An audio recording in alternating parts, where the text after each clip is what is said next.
हो मुझे जो तुम्हारा सहारा न मिलता, भंवर में ही रहते किनारा न मिलता। हेलो दोस्तों, आप सभी का स्वागत है आपके अपने YouTube चैनल मैथ मस्ती पर। तो भैया गुरुजी तैयार हो जाइए, ये आपका बैच ही है गुरुजी बैच, यानी ये बिहार शिक्षक बीपीएससी के द्वारा जो बहाल होने वाले हैं उनके लिए ये मैं गणित का ये बैच लेकर आया हूँ। आपको आसान तरीके से मैं आपको गणित सिखाऊंगा। गणित तो ऐसे बहुत जगह आप पढ़ते हैं या पढ़ाते हैं, बहुत सारे लोग पढ़ाते हैं, अच्छे पढ़ाते हैं, पर एक बात आपके लिए जो फायदेमंद है मैं वो बता दूं। ये गणित सिर्फ आप उतार रहे हैं बोर्ड पर से, उससे काम नहीं चलने वाला है। और कितना बात आप अपने दिमाग में भरेंगे जबरदस्ती, काम नहीं चलने वाला है। यानी जब हम गणित पढ़ाएं तो आपको आसान तरीके से दिमाग में फिट हो जाए, और ऐसे फिट हो जाए कि बहुत लंबे टाइम तक आपको याद रहे, तब जाके आपको गणित जो है सो फायदा करेगा आपके एग्जाम में। तो आइए, जो आपके कुछ टॉपिक हैं जो आपको पढ़ने हैं, कुछ टॉपिक क्या लगभग मैथ आपको पढ़ना ही है, चाहे 1 to 5 वाले हैं या 1 से 12 तक वाले हैं। 10+2 लेवल तक का तो आपका क्वेश्चन पूछा ही जाएगा, क्योंकि कहीं ही दिया है कि जो न्यूनतम जो आपकी योग्यता है फॉर्म भरने के लिए उस लेवल तक के क्वेश्चन आएंगे। तो आइए उसी में जरा ध्यान दीजिए, सीधा समझ लीजिए कि मैथ जो है सिंपल भी नहीं होने वाला है, बहुत हार्ड नहीं होने वाला है। ऐसा नहीं कि सीजीएल मेंस आप दे रहे हैं, लेकिन मीडियम लेवल, आप मीडियम से थोड़ा ऊपर जा सकता है, ठीक है। तो उसको पढ़ना होगा। पढ़ना आपको number system, simplification, decimal, LCM, HCF, surds indices, square and cube root, ratio and proportion, average and age problem, time and work, time and distance, percentage, profit and loss, simple interest, compound interest, mensuration, algebra, trigonometry. समझ लीजिए आपको पूरा, माने geometry कहीं लिखा कि नहीं? हाँ लिखा, ज्योमेट्री यानी ज्योमेट्री, ट्रिग्नोमेट्री, अलजेब्रा, मेंसुरेशन, माने एडवांस भी पूरा है ये है। यानी कहने का मतलब ये है, अच्छा कहने का मेरा मतलब ये है कि आपको टॉपिक वाइज हम पढ़ाएंगे, टॉपिक वाइज पढ़ाएंगे तो आपको आसान तरीके से समझ में आएगा। टॉपिक वाइज भी होगा, टाइप वाइज भी होगा। तो सबसे पहले जो है हम शुरू कर रहे हैं यहाँ से नंबर सिस्टम से। कल मैंने एक वीडियो अपलोड करा था, अच्छा प्यार दिया आप लोगों ने, अभाज्य संख्या भाज्य संख्या के बारे में। तो आज मुझे जानना है कि भाई ये सिलेबस के अनुसार हमको जो पढ़ना है, ये पढ़ना क्या क्या है, ये समझ लीजिए। ये तो समझ लिए। अब नंबर सिस्टम हम शुरू करेंगे। तो इस वीडियो में, आज के क्लास में हम आपको क्या क्या पढ़ा देंगे ये देखिए। खाली आप भागिएगा नहीं, बने रहिएगा, भागिएगा तब आप भगत रहिएगा, फिर आपको मौका भी नहीं मिलने वाला है। गणित, मुझे पता है कि आप लोगों में से बहुत सारे ऐसे स्टूडेंट हैं जिन्होंने बहुत दिनों से इससे पीछा छुड़ा रखा था। वो सीटेट पास थे, टीईटी पास थे, अब उनको इसको पढ़ने की जरूरत नहीं थी, लेकिन दोबारा अब आपको पढ़ने की जरूरत पड़ गया है। तो सबसे पहले हम बताएंगे आपको सम्मिश्र संख्या, वास्तविक संख्या, काल्पनिक संख्या, परिमेय संख्या। अपरिमेय संख्या बताने के साथ साथ हम इसका क्वेश्चन कराएंगे थ्योरी कराने के बाद। सम संख्या, विषम संख्या, प्राकृत संख्या, पूर्ण संख्या, पूर्णांक संख्या, भाज्य या संयुक्त संख्या यानी कंपोजिट नंबर, अभाज्य संख्या, सहभाज्य संख्या, जुड़वा भाज्य संख्या, स्थानीय मान, जातीय मान, अंकित मान। उसके बाद देखिए लगातार सवाल होंगे। अब सवाल है 1 से 100 तक 1 से 100 तक की गिनती में अंक 2 दहाई के स्थान पर कितनी बार आता है। ऐसे सवाल है एक अभाज्य संख्या में क्या होता है। ऐसे ही सवाल है किन 4 विषम अभाज्य संख्या का योगफल 34 होता है। पहली 8 विषम अभाज्य संख्या का योगफल, और भी पूरा, मतलब जितना ये जो हम आप थ्योरी अभी पढ़ने वाले हैं इस पर पूरे प्रश्न होंगे। तो बने रहिए और फिर हम आपको सिखाते हैं अभी, ठीक है। तो चलिए शुरू करते हैं आज के क्लास को। और सबसे पहले हम बेसिक से चलेंगे भैया, बेसिक क्लास लेके चलते हैं। सबसे पहले बेसिक समझ लीजिए, बेसिक समझिएगा, उसके बाद क्वेश्चन धाए धाए, ये सारे जो लगभग 25 क्वेश्चन है, ये सारे क्वेश्चन आप ऐसे ही उड़ा दीजिएगा। तो समझ लीजिए, इतने संख्या के बारे में हमको जानना है। सबसे पहले कॉम्प्लेक्स नंबर, कॉम्प्लेक्स नंबर यानी सम्मिश्र संख्या, सम्मिश्र संख्या यानी इसको हम इंग्लिश में क्या कहते हैं? Complex number.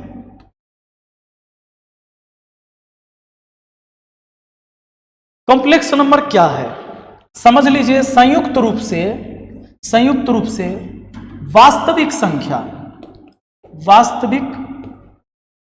संख्या यानी कि रियल नंबर और इमेजिनरी नंबर यानी काल्पनिक संख्या का समूह है। काल्पनिक संख्या यानी इमेजिनरी नंबर।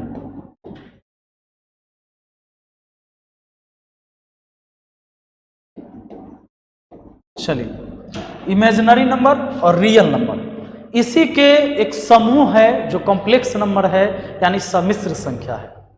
दोस्तों, काल्पनिक संख्या कौन है?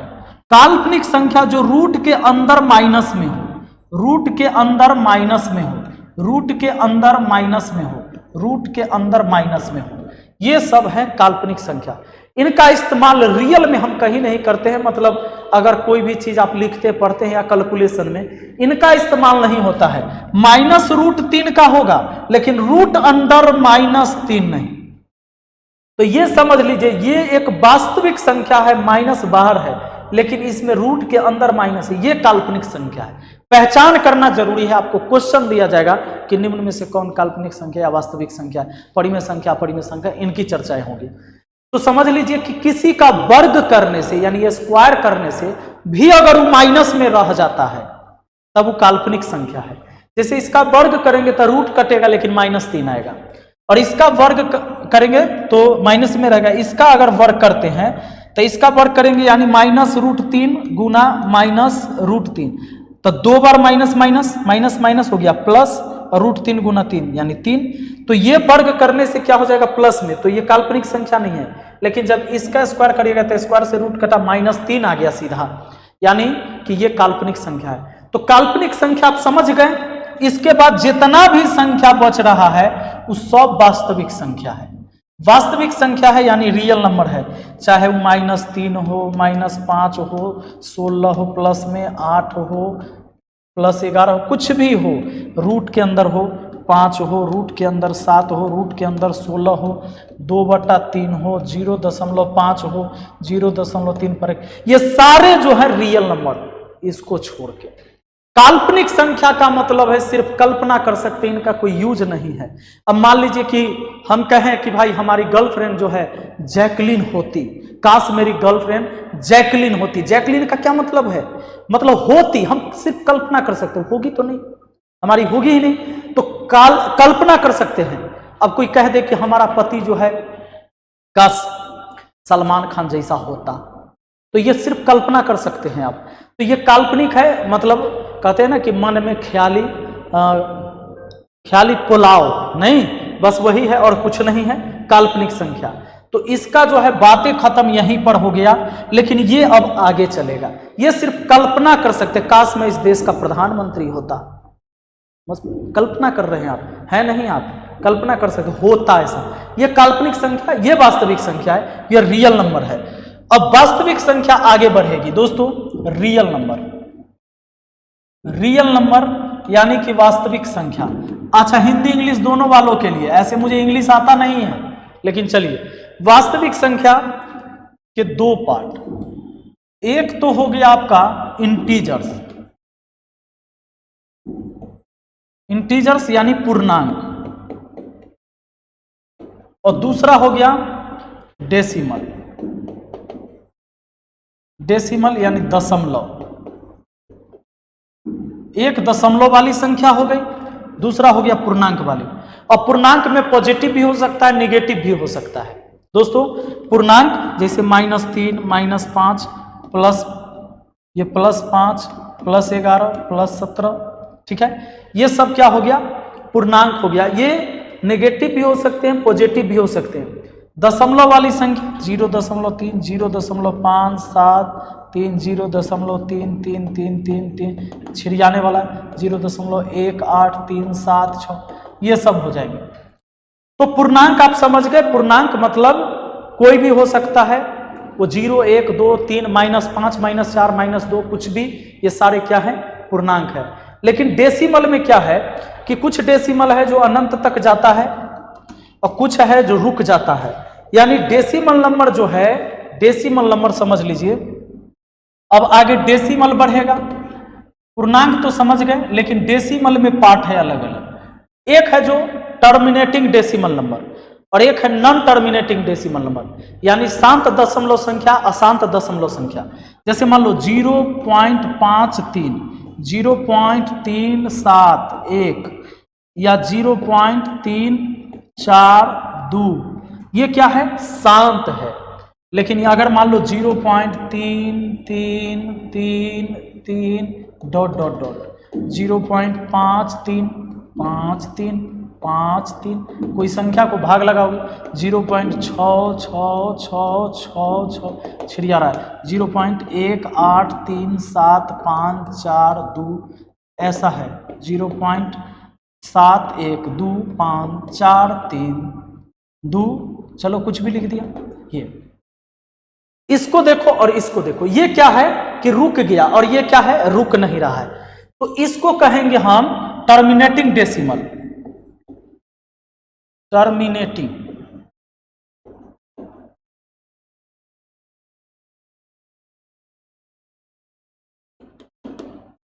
डेसिमल,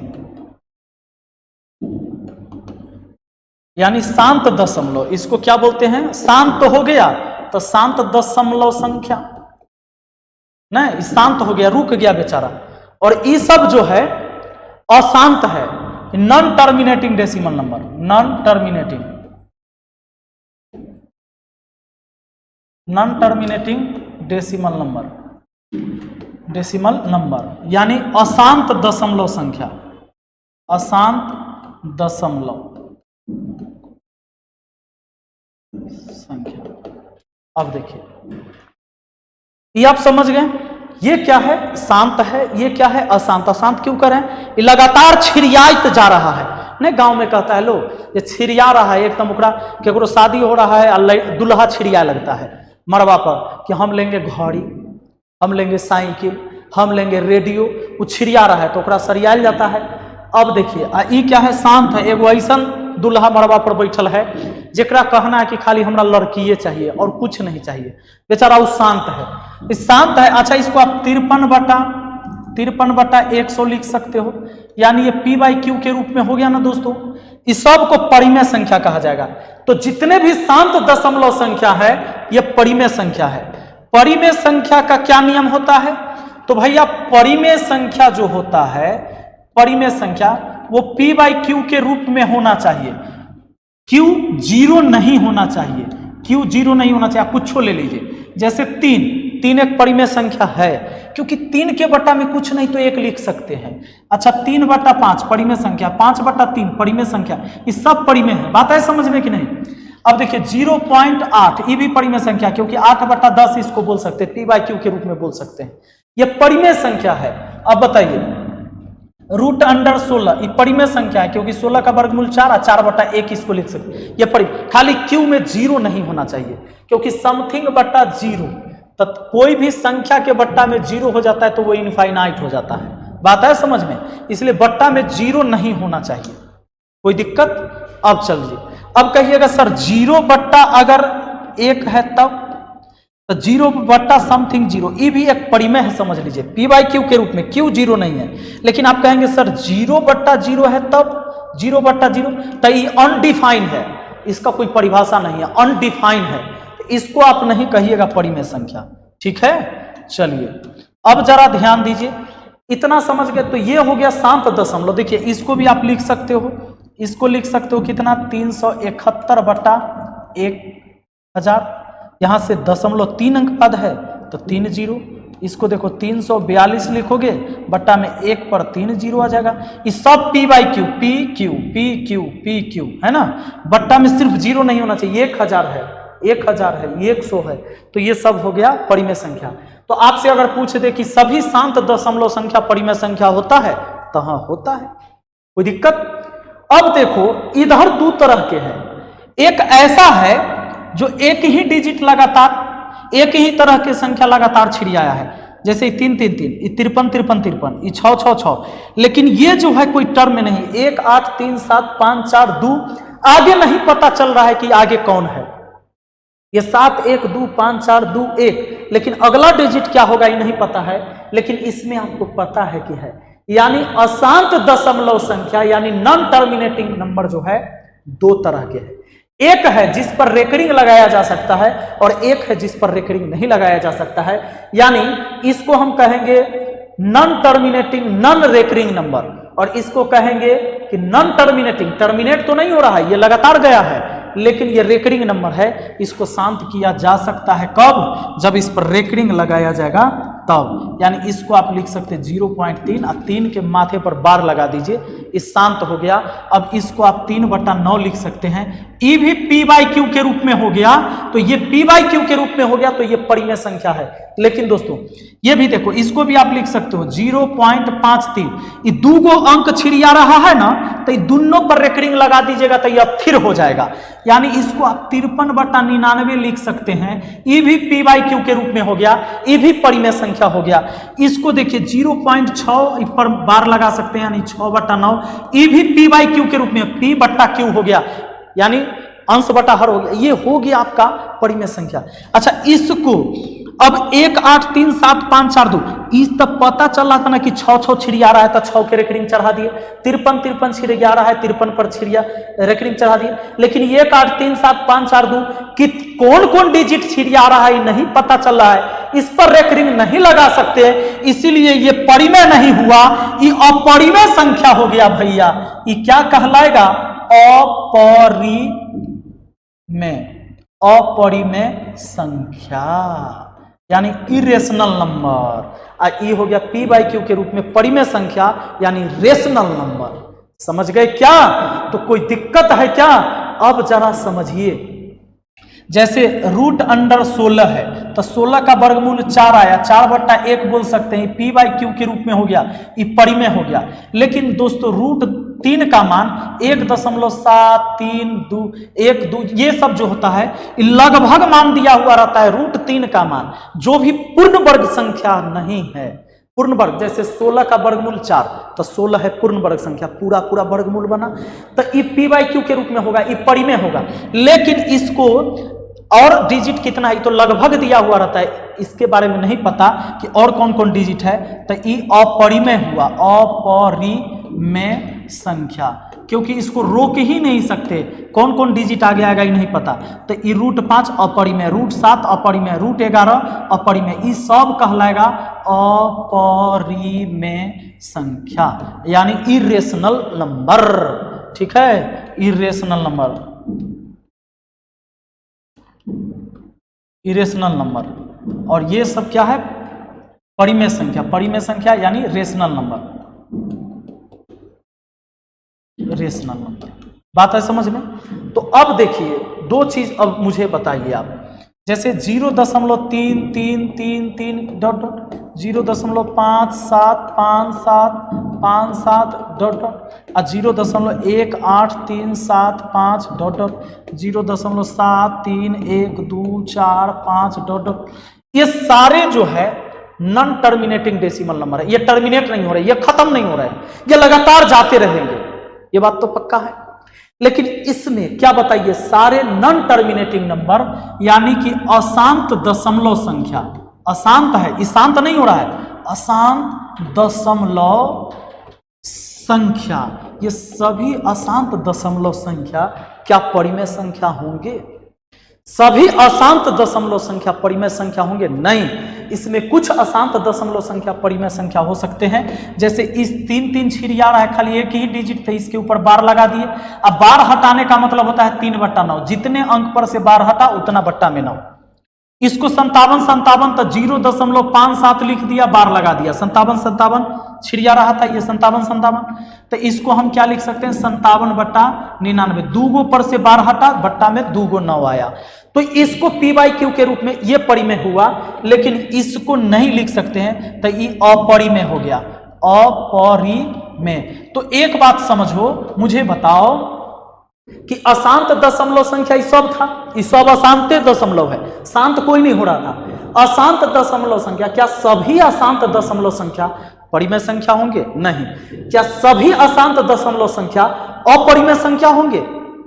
नहीं, सब अपरिमेय नहीं होगा। ये सब थोड़े अपरिमेय था, ये तो परिमेय था, ये दोनों क्या है? परिमेय, ये दोनों नीचे अपरिमेय था। बात है समझ में? लेकिन अब कह दे कि क्या सभी अपरिमेय संख्या, ये जितने अपरिमेय संख्या है ये अशांत दशमलव संख्या है? तो हाँ सर, ये अपरिमेय, जितने भी अपरिमेय संख्या है ये अशांत दशमलव संख्या है। लेकिन क्या ये कह दे कि सभी, ये देखो अशांत दशमलव, ये अशांत दशमलव, ये भी, लेकिन सिर्फ ये जो नॉन रेकरिंग हो, नॉन टर्मिनेटिंग हो, वो अपरिमेय होगा। और ये क्या है कि रेकरिंग लग गया तो ये कहलाएगा आपका रेकरिंग। नॉन टर्मिनेटिंग तो है, नॉन टर्मिनेटिंग भी है ये सब, ये है रेकरिंग।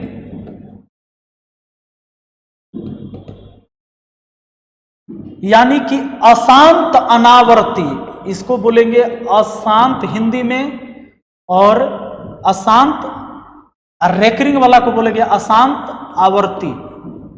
आवृत्ति दशमलव संख्या। आवृत्ति मतलब जिस पर रेकरिंग लग गया, तो ये सब हो जाएगा परिमेय संख्या। लेकिन इन दोनों को क्या कहते हैं? अशांत तो ये भी है, अशांत अनावृत्ति हिंदी में अनावृत्ति, अशांत अनावृत्ति दशमलव संख्या, जिस पर रेकरिंग नहीं लग सकता है, यह अपरिमेय संख्या होगा। तो अशांत अनावर्ती दशमलव संख्या अपरिमेय संख्या, और अशांत आवृत्ति दशमलव संख्या माने जिस पर रेकरिंग लग गया, आवृत्ति का मतलब रेकरिंग लगा, रेकरिंग जिस पर नहीं लगा वो अनावृत्ति। तो जिस पर रेकरिंग नहीं लगा वो अपरिमेय, जिस पर रेकरिंग लग गया वो परिमेय, और उसको बोलते हैं अशांत आवृत्ति दशमलव संख्या। ठीक है, चलिए ये बात आप समझ गए हैं। अब दोस्तों आपको पता है 1 2 3 4 5 ये डॉट डॉट डॉट अनंत तक की संख्याएं प्राकृत संख्या होता है, प्राकृत संख्या होता है, आपको पता है। इसी ग्रुप में अगर 0 से शुरू कर दे, 0 1 2 इस समूह में आ गया, तब बाबूरे ये हो जाता है हमारा, ये हो जाता है होल नंबर, यानी पूर्ण संख्या, पूर्ण संख्या। ठीक है, अब देखिए संख्या लाइन पर 0 के बाद क्या होता है? 1 होता है। आपको संख्या लाइन पता होगा तो आप जानते होंगे, सुनिए 0 के उधर बढ़ेंगे 1 प्लस में 2 प्लस में 3 प्लस में 4 प्लस में, सब प्लस होते हैं। लेकिन इधर आएंगे तो -1 -2 -3 -4 -5 ऐसे -6 dot dot dot minus infinite तक, और इधर बढ़ते बढ़ते चल जाइए तो प्लस इनफाइनाइट तक। सबसे बड़ी संख्या कौन है ये दुनिया में किसी को नहीं पता। इनफाइनाइट लास्ट की संख्या पता नहीं है, सबसे अंतिम संख्या। और सबसे पीछे के सबसे छोटा संख्या कौन है ये भी नहीं पता। माइनस में सबसे छोटी संख्या लास्ट की संख्या कौन, तो ये माइनस इनफाइनाइट हो जाता है, अंतिम तक नहीं पता है। अब दोस्तों ये जितने भी हैं ये सारे पूर्णांक हैं, ये सारे क्या हैं? पूर्णांक हैं। संख्या रेखा पर जितने भी संख्या दर्शाए गए ये सभी पूर्णांक है। इसको नेगेटिव पूर्णांक कहेंगे, इसको पॉजिटिव पूर्णांक कहेंगे। और 0 भी एक पूर्णांक है, और 0 ना तो धनात्मक है और न ही ऋणात्मक है। क्लियर? 0 के उधर सारे प्लस पूर्णांक, 0 के इधर माइनस पूर्णांक, 0 उदासीन पूर्णांक है। ठीक है ना? अब आ जाइए, अब मुझे बताइए कि क्या सभी पूर्ण संख्या, देखो 0 से लेकर प्लस इनफाइनाइट तक ही जाएगा, 0 1 2 3 4 5 प्लस इनफाइनाइट तक, तो क्या सभी पूर्ण संख्या पूर्णांक संख्या कहलाएगा? क्योंकि ये -1 से इधर इनफाइनाइट, इधर चले जाओ जहां तक जाना है प्लस इनफाइनाइट तक, ये सब तो पूर्णांक ही है। तो बताओ ये पूर्णांक वाला में 0 1 2 3 4 5 प्लस इनफाइनाइट तक है कि नहीं? 0 से लेकर प्लस इनफाइनाइट तक है कि नहीं? ये सब पूर्णांक संख्या है ना, ये पूर्णांक संख्या का श्रेणी है। पूर्णांक संख्या में सारा पूर्ण संख्या आता है। तो अगर आपसे सवाल पूछ दिया जाए क्या सभी पूर्ण संख्या पूर्णांक संख्या होगी, तो आपका जवाब क्या होना चाहिए? कहेगा सभी पूर्ण संख्या पूर्णांक संख्या होगी। हाँ भैया होगी। ठीक है, यानी सभी होल नंबर जो है पूर्णांक यानी इंटीजर्स होंगे, तब बिल्कुल होंगे।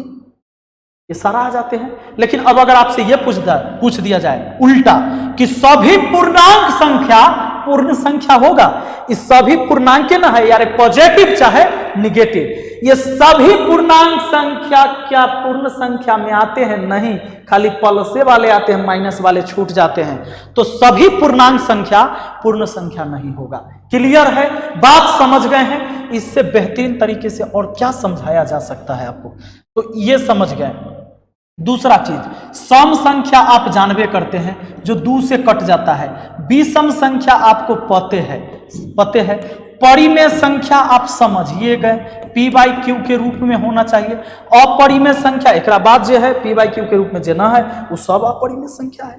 अब देखिए हम आते हैं सवाल पर। दोस्तों एक नजर देख लीजिए, सम्मिश्र संख्या जान गए, वास्तविक संख्या काल्पनिक संख्या के समूह को सम्मिश्र संख्या कहा गया। परिमेय संख्या p/q के रूप में। अपरिमेय संख्या ओकरा बाद जे बच गया सम संख्या 2 से कटे, विषम संख्या 2 से न कटे, प्राकृत संख्या 1 से लेकर अनंत तक। पूर्ण संख्या आप समझ गए, 1 2 3 4 5 के समूह में 0 आ जाए, 0 से शुरू हो जाए। पूर्णांक संख्या वो पॉजिटिव इंटीजर्स और नेगेटिव इंटीजर्स हो सकते हैं, 0 से लेकर प्लस इनफाइनाइट तक और 0 से इधर माइनस इनफाइनाइट तक, सारे पूर्णांक। भाज्य संख्या और संयुक्त संख्या।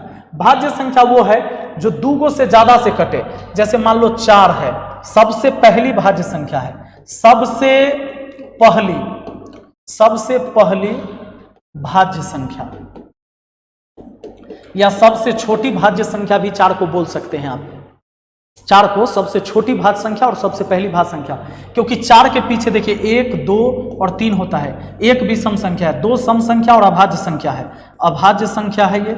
अभाज्य संख्या का मतलब है जो स्वयं से और 1 से, इसके अलावा किसी से नहीं कटना चाहिए, तो 2 कटेगा।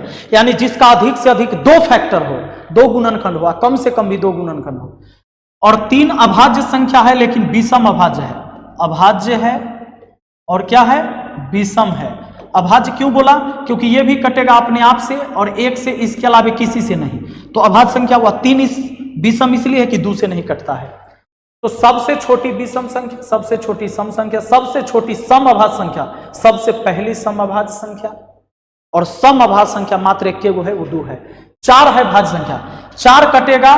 देखिए इस 3 तक तो 2 से कटा, लेकिन 4 अपने आप से, 2 से और 1 से, 2 संख्या से ज्यादा संख्या से ही कटा, 2 से ज्यादा संख्या से 3 से कट गया, तो ये भाज्य संख्या हुआ। भाज्य संख्या ओकरा कहिएगा जो 2 संख्या से ज्यादा से कटे वो भाज्य संख्या है। तो 4 सबसे पहली भाज्य संख्या है, कोई दिक्कत तो नहीं। और कहिएगा सर सबसे अंतिम भाज्य संख्या बताइए, किसको नहीं पता, क्योंकि इनफाइनाइट अंतिम की संख्या किसी को पता ही नहीं है। तो ये समझ गए।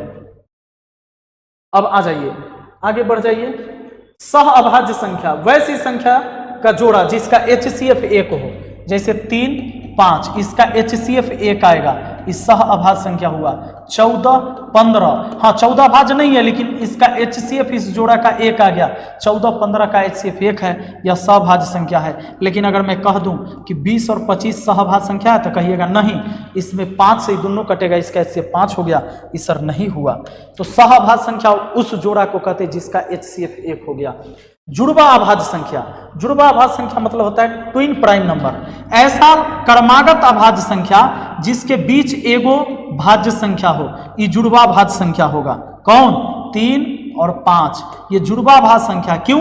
क्योंकि 3 अभाज्य संख्या, 3 के बाद 5 अभाज्य संख्या और इसके बीच केवल 4 है एक भाज्य संख्या, सिर्फ एक भाज्य संख्या रहना चाहिए, एक को भाज्य संख्या रहना चाहिए, तो 3 और 5 कहलाएगा जुड़वा अभाज्य संख्या, यानी ट्विन प्राइम नंबर, जुड़वा अभाज्य संख्या। बात आया समझ में? बिल्कुल समझ में आ गया होगा, कोई दिक्कत नहीं हुआ होगा। अब सुन लीजिए, जैसे आप ये लिख सकते हैं, क्या लिख सकते हैं? 5 7 जुड़वा भाज्य संख्या, क्योंकि 5 और 7 के बीच में वो 6 है जो भाज्य संख्या है। ठीक है, चलिए। अच्छा, 71 और 73 के बीच में, 71 और 73 के बीच में क्या है? 72, एक भाज्य संख्या है, भाज्य संख्या है। ठीक है, तो 71 और 73 जो है जुड़वा भाज्य संख्या। 29 और 31 के बीच में क्या होता है? 30, तो 30 एक गो है ना, 29 और 31 के बीच में एक गो भाज्य संख्या, 29 और 31 जुड़वा भाज्य संख्या होता है दोस्तों। कोई दिक्कत? नहीं, कोई दिक्कत नहीं। आइए देखिए, जातीय मान जानते हैं, जातीय मान जैसे अब 3 5 7 1 9 3 7 का जातीय मान था 7, 21 जाति का है तो 7 का, तो 7 जातीय मान हो गया। स्थानीय मान का मतलब इकाई दहाई सैकड़ा हजार, 7000 इसको पढ़िएगा कि नहीं, इकाई दहाई सैकड़ा हजार 10,000 लाख यानी 3,57,193, तो इकाई दहाई सैकड़ा हजार पर है तो 7,000 इसका स्थानीय मान हो गया। बात है समझ में। अब चलिए अंकित मान, अंकित मान मतलब वही नॉमिनल वैल्यू जो है, 5 का अंकित मान 5, 3 का अंकित मान 3, समझ गए। अब आइए देखते हैं, कहता है 1 से 100 तक गिनती में अंक 2 दहाई के स्थान पर कितनी बार आएगा। 0 को छोड़ दीजिए तो सब अंक 10-10 बार आता है। अंक 2 दहाई के स्थान पर, दहाई मतलब क्या, देखिए अगर ये कैसे तो इकाई दहाई, दहाई के स्थान पर, बात है समझ में। इकाई दहाई सैकड़ा, तो देखिए 3 जो है सैकड़ा पर है, 2 जो है दहाई पर है, 1 जो है इकाई पर है, तो 2 दहाई के स्थान पर कितनी बार आता है, तो 20 से देख लीजिए, 20 21 22 23 24 25 26 27 28 29 30, तो 30 तो लेंगे नहीं, 30 तो लेंगे नहीं। तो सुन लीजिए, दहाई के स्थान पर इसी में 2 है, इधर इकाई दहाई इकाई दहाई इकाई दहाई इकाई दहाई, दहाई के स्थान पर 1 बार 2 3 4 5 6 7 8 9 10, तो 10 बार आ गया। 2 कितनी बार आ गया, 10 बार। अगर 3 के संख्या भी कहा जाता दोस्तों, तो 3 कहां से मिलेगा आपको, 30 से 31 से 32 से 33 से, ऐसे ही 39 तक जाइएगा 10 बार। तो दहाई के स्थान पर 1 से 100 तक में कोई भी डिजिट जो है से कितनी बार आ जाता है हमारा, 10 बार आ जाता है। एक अभाज्य संख्या में क्या होता है, एक अभाज्य संख्या में 2 से ज्यादा भाजक होते हैं, नहीं गलत बात है, केवल खुद से और 1 से विभाजित होती है, हाँ सही बात है, ऑप्शन बी सही आंसर है। अगला देखिए, किन 4 विषम अभाज्य संख्या का योगफल 34 होगा। किन 4 विषम अभाज्य संख्या का योगफल 34 होगा। तो इसमें एगो जो है विषम अभाज्य नहीं, विषम संख्या खाली, तो गड़बड़। अब इसको देखते हैं, 3 5 7 9 किन विषम, हाँ 9 7 16 16 5 16 5 कितना 21 21 3, ये नहीं पूरा 34, ये गलत। अभी देखते हैं 13 11 कितना 24 24 5 29 24 5 29 29 3 32 हुआ, ये नहीं हुआ तो यह होगा, क्या कि 11 13 24 और 7 3 10, ये सब मिलकर हो गया 34। ऑप्शन डी बिल्कुल सही है ना। किन 4 विषम अभाज्य संख्या का योगफल 34 होगा। 2 को छोड़ दिया जाए तो जितनी अभाज्य संख्या सब विषम है। पहली 8 विषम अभाज्य संख्या का योगफल क्या होगा, पहली 8 विषम अभाज्य संख्या का योगफल, तब पहला 8 में 2 भी लेना है, 2 भी अभाज्य संख्या है, समअभाज्य संख्या, अच्छा विषम बोला है सॉरी, तो 2 छोड़ देना है, 3 से शुरू करना है, 3 5 7 11 13 17 19 23, बताइए कै गो हो गया, 8 गो बोला है, 1 2 3 4 5 6 7 8, सबको जोड़ दीजिए, इनको जोड़ने पर जो आ जाएगा वो हमारा आंसर हो जाएगा। तो 3 और 9 12 और 7 19 और 3 22 23 23 और 7 30 30 5 35 35 और 3 38, 8 वाला 98, ऑप्शन बी हो गया आपका आंसर। ठीक है, अगला देखिए, धनात्मक पूर्णांक 60 और 100 के बीच कितनी अभाज्य संख्या है। 60 और 100 के बीच कितनी अभाज्य संख्या है, देखिए 60 और 100 के बीच अभाज्य संख्या, 60 के आगे जाइएगा ना तो 61 और 67 हो जाएगा, उसके बाद 70 के आगे तो 71 और 73, 71 73, उसके बाद आपका आ जाता है 7 पर 9 79, आगे 73 79 9 7 16, उसके बाद हम आगे बढ़ेंगे तो 81 नहीं 8 3 83 और 87 नहीं 89, और 89 के बाद क्या होता है 90 के बाद 97 का अभाज्य संख्या मिलेगा। तो 1 2 3 4 5 6 7 8, 8 को ऑप्शन डी। ठीक है, बाकी आप चेक कर लीजिएगा, देख लीजिएगा। एक बार अभाज्य संख्या 100 तक पहचानने की जरूरत है। सभी अपरिमेय संख्याएं हैं, सभी अपरिमेय संख्याएं हैं, जितने भी अपरिमेय संख्या क्या है पूर्णांक ना, अपरिमेय संख्या वो था, याद कीजिए अपरिमेय संख्या जैसे 0 1 8 3 7 6, ये रुकबे नहीं कर रहा था, चाहे 0.1 अच्छा √5, इसका जो मान आएगा, मान लीजिए 2 दशमलव कुछ आ रहा है तो छिड़ियात चल जाता है, वो रुकता नहीं, तो लगभग मान हम लोग को याद करना होता है। तो सभी अपरिमेय संख्या है, पूर्णांक नहीं, काल्पनिक नहीं, काल्पनिक तो एगो जातीय अलग है, सम्मिश्र संख्या का 2 गो बाल बच्चा नहीं, आपने पढ़ा था कॉम्प्लेक्स नंबर, सम्मिश्र संख्या का 2 गो बाल बच्चा, एगो था वास्तविक संख्या, एगो था काल्पनिक संख्या। काल्पनिक इधरे रुक जाता है, वास्तविक संख्या आगे बढ़ता है, तो वो तो है ही नहीं। वास्तविक के संख्या में 100 भी आता है, तो ये नहीं हो गया। पूर्ण संख्या नहीं भैया, पूर्ण संख्या नहीं, क्या कहता है, सभी अपरिमेय संख्या हैं, तो वास्तविक संख्या, हाँ बिल्कुल सही। वास्तविक संख्या जो हम पढ़े, तो वास्तविक संख्या का ही बाल बच्चा ना आगे पूर्णांक का डेसिमल, फिर डेसिमल में मिला हमको अपरिमेय संख्या, तो सब अपरिमेय संख्या में, तो वास्तविक संख्या का परिवार ना हो गया, तो सभी अपरिमेय संख्या केकरा अंदर, वास्तविक संख्या के अंदर। काल्पनिक संख्या तो यही रुक गया था, और वास्तविक संख्या का सब बाल बच्चा है, चाहे वो पूर्णांक हो, चाहे दशमलव वाला संख्या हो, अशांत दशमलव हो, शांत दशमलव हो, रेकरिंग वाला हो, बिना रेकरिंग वाला हो, वो सब वास्तविक संख्या का बाल बच्चा है। अब वास्तविक संख्या के बाप यहां बैठल है सम्मिश्र संख्या, ऑप्शन डी आंसर हो गया। अगला देखिए, दिए गए विकल्प में से 2/4 और 0.6 के बीच आने वाली परिमेय संख्या कौन सी है, इसके बीच आने वाली परिमेय संख्या कौन सी है। दोस्तों इस सवाल को बनाने के लिए आपको एक बात सुनना है। जैसे मान लीजिए अगर मैं आपसे ये कहूं, रुक जाओ 1 मिनट, कहाँ गया रे भाई ऑप्शन, हाँ इधर से कम दिखता है।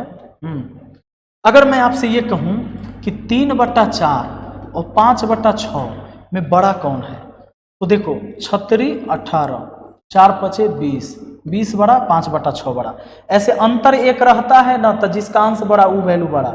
लेकिन मान लो 3/7 लिखा और 11/17 लिखा, अब कह दे कि कौन आपका छोटा है कौन बड़ा, तो इसके हर से इसके अंश में गुना करिए, 17 तिहाई 51, और इसके हर से इसके अंश में, अंश के तरफ चल जाइए, 11 सते 77।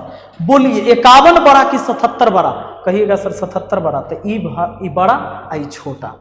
अब आ जाइए, कहता है दिए गए विकल्प में से 2/4 और 0.6 के बीच आने वाली परिमेय संख्या कौन है, इसमें से कौन है जो इसके बीच आएगा।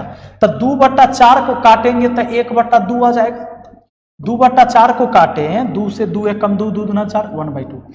ये देखिए 0.6 का क्या मतलब है कि 6/10 है, 6 का आधा 3, 10 का आधा 5, यानी 3/5 है। इसको सॉल्व करने पर 3/5, इसको सॉल्व करने पर 1/2 आया। कोई दिक्कत तो नहीं है हमारा, कोई दिक्कत नहीं। अब सोचिए कि इन दोनों में बड़ा छोटा है पहले कौन, तब इसके बीच का हम खोज लेंगे। तो देखिए 2 तिहाई 6 और 5 एकम 5, ये बड़ा ये छोटा, तो हमारा जो आंसर होगा इससे बड़ा होना चाहिए और इससे छोटा होना चाहिए, तब ना वो बीच में आएगा। बीच वाला भाई कौन हुआ, चाहे आप बीच की बहन आपकी, अगर 3 बहन है तो बीच वाली बहन वो होगी जो बड़की से छोट और छोटकी से बड़, है ना। अब देख लीजिए, वो अलग बात है कि लड़का सब में से बड़का के छोड़कर पहले बीचे वाला बियाह कर लेता है, छोट के बियाह कर लेता है, वो अलग बात है। तो पहले बियाह करे से वो बड़ा नहीं होगा। सुनिए, अगर इसके बीच हम 11/25 रख के देखते हैं, 11/25 किसके किसके बीच, 1/2 और 3/5 के बीच 11/25 रखते हैं, तो इसको देखते हैं 11 दूना 22 और 25 से कम 25, गड़बड़ा गया। यह बड़ा है, ये छोटा हो गया। ये बीच में तब होता जब इससे बड़ा होता, इससे छोटा होता। ये चेक नहीं हो, ये गलत है। पहला ऑप्शन तो बिल्कुल गलत है, ये ऑप्शन काट दिए। फिर 1/2 को लिख लेते हैं, इसको चेक करते हैं। 21/40 को बीच में रख के 21 दूना 42 और 40 से कम 40, यहाँ तक ठीक है। छोटका से ही बड़ है, छोटका से बड़ है, इतना तक चेक हो गया तो ये सही हुआ, मिटा लीजिए। यानी 21/40 को आप चेक किए, 1 से बड़ा था, 1 से बड़ा था, 1/2 से ही बड़ा था। अब इन दोनों में चेक करिए, अब पीछे छोड़ दीजिए जो गुना करके कितना आया था उससे मतलब ना। 21 5 105, ठीक है, और 40 तिया 120, वाह, ये बड़ा है ये छोटा है, यानी ये सही है। 21/40 सही है, 21/40 सही है, बीच में सेट कर रहा है, ऑप्शन बी सही। आगे आ जाइए। अब देखिए सवाल क्या है, निम्नलिखित में से कौन सा एक परिमेय संख्या है। परिमेय मतलब P/Q के रूप में हो। और पी बाई क्यू के रूप में वो होगा जो पूर्ण वर्ग, अगर रूट में है तो रूट अंडर 16 4 आया, 4/1 लिख सकते हैं, रूट अंडर 49 7/1 लिख सकते हैं, ये परिमेय है। लेकिन बताइए ये 2 का क्यूब रूट दशमलव में आता है और जो भी जिसका पूरा पूरा वर्गमूल घनमूल नहीं बन रहा है ना वो सब अपरिमेय ही है, समझिए। तो इसका पूरा पूरा नहीं बनता है, ये अपरिमेय। ये 8 का वर्ग घनमूल 2 आ जाएगा, 8 का क्यूब रूट कितना आ जाएगा, ये क्यूब रूट है 2 दूना 4 दूना 8 2 आ जाएगा, यह एक परिमेय है। ये परिमेय नहीं है, क्यूब रूट है, ये वर्गमूल नहीं है, ये पूरा नहीं आएगा, ये पूरा नहीं आएगा, 12 का पूरा नहीं आता है। सुनिए 8 के बाद एक के बार 27 का आता है, 8 के बाद पूरा पूरा घनमूल 27 का आता है, 12 का नहीं आता है, तब परिमेय ये हो गया। ये 3 गो जिससे अपरिमेय है, ठीक है। चलिए बहुत बढ़िया समझ रहे हैं आप लोग। नीचे दिए गए संख्या में कौन सी परिमेय संख्या नहीं है, इसमें से परिमेय नहीं है तो ई तो भाई परिमेय है, तो ये आंसर नहीं हुआ। ई 4 का क्यू 64 होता है, ये परिमेय है, ये आंसर नहीं हुआ। इसका 2 निकल के आता है तो ये परिमेय है, ये आंसर नहीं हुआ। 2√2 होता है, फिर 2 का वर्गमूल आएगा, वो दशमलव में अनंत तक छिड़ियाते रहेगा, तो ई जो है से अपरिमेय है, यानी परिमेय नहीं है, परिमेय संख्या नहीं है। ऑप्शन डी सही है। कोई दिक्कत तो नहीं, कोई दिक्कत नहीं होना चाहिए आपको। देखिए अब आपसे ये कहे कि निम्न संख्या में से कौन सी संख्या अपरिमेय है, बता दीजिएगा। अपरिमेय है, अपरिमेय, तो अपरिमेय ये 64 तो 4 परिमेय हो गया, अपरिमेय पूछा है, ये 8 हो गया तो ये तो नहीं हुआ क्योंकि परिमेय हो गया। 64 का 6 मूल और 64 का चरमूल, देखिए पहले एक करा, इसको आप लिख सकते हो 2 दूना 4 दूना 8 दूना 16 दूना 32 दूना 64, ठीक है।